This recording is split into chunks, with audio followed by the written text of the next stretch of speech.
Greetings, this is DeQuito Bizzini, and I'm here to commemorate 20 years of the nutting regime. That's right, it was 1996 when G. Ogden Nutting laid his initial $2 million investment down and became a member of the Pittsburgh Pirates Board of Directors.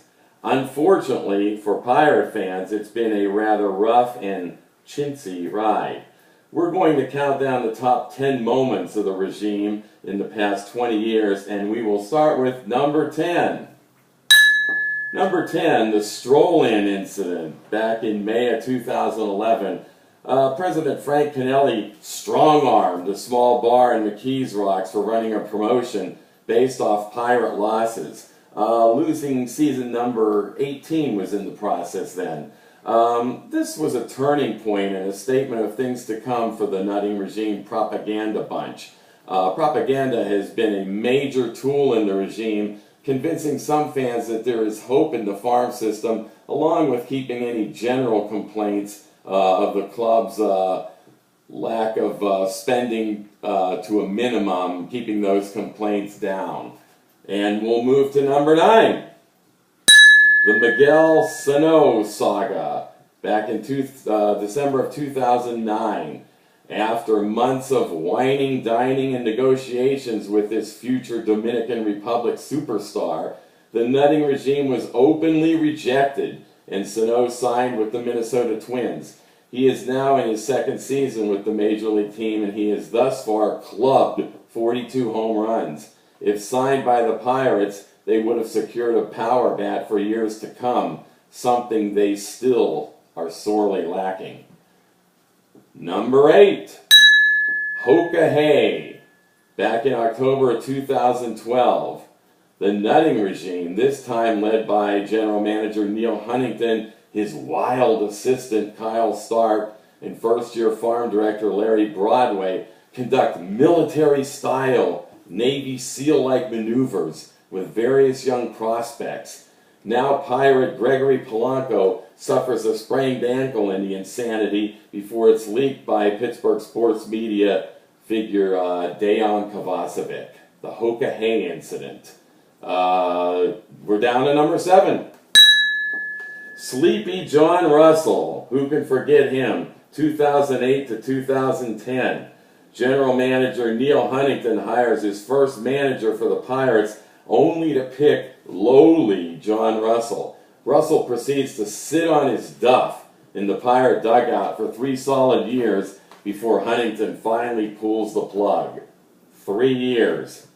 And that takes us to number 6. The Nutting Annual Skeet Shoot, August of 2012. A very important event.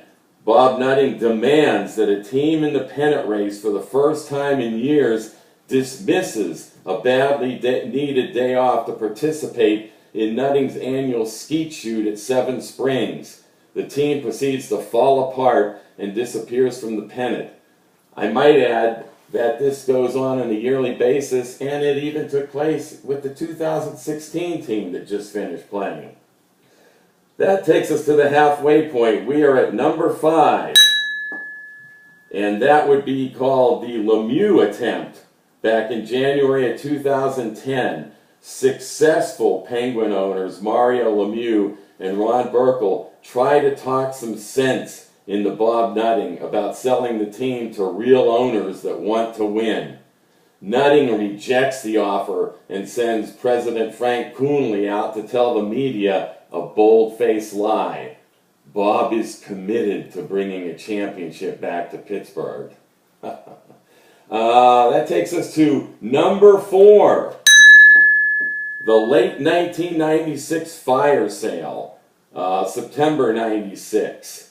Right after G. Ogden Nutting lays his initial $2 million investment down, the Pirates take apart their team by giving away all-star pitcher Denny Nagel and a host of others.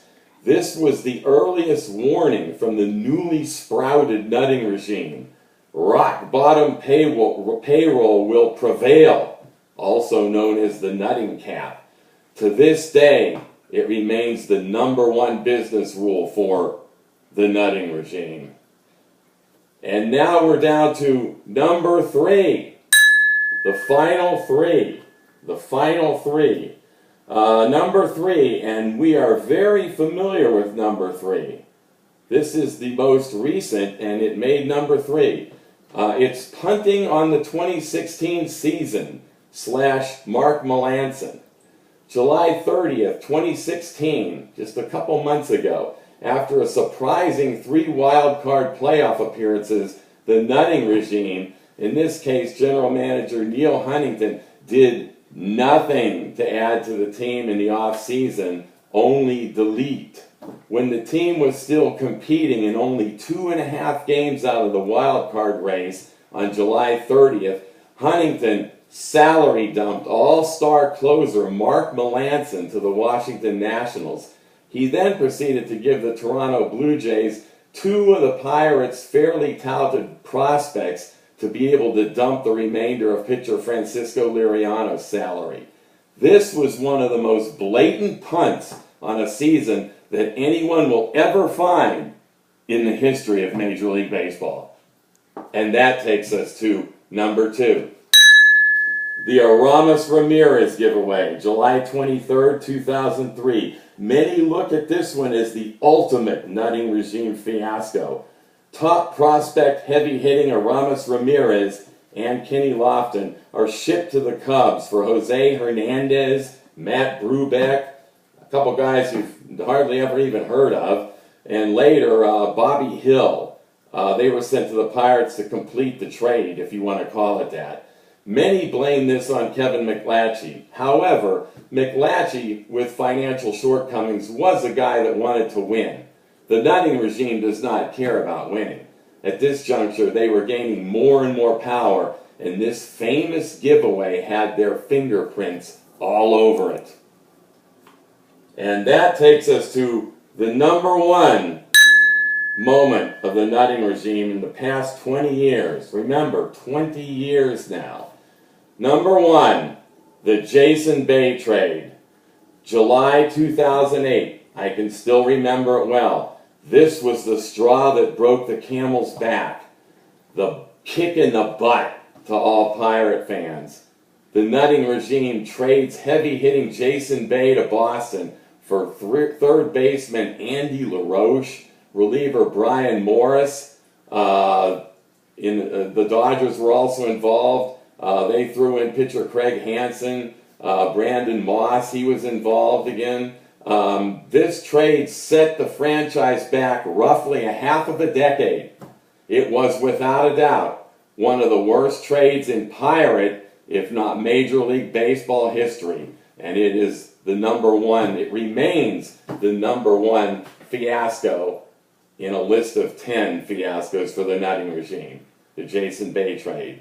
So anyway, we just want to end this by saying this was a commemoration of a great 20 years of the Nutting regime and signing off, DeQuito Bazzini.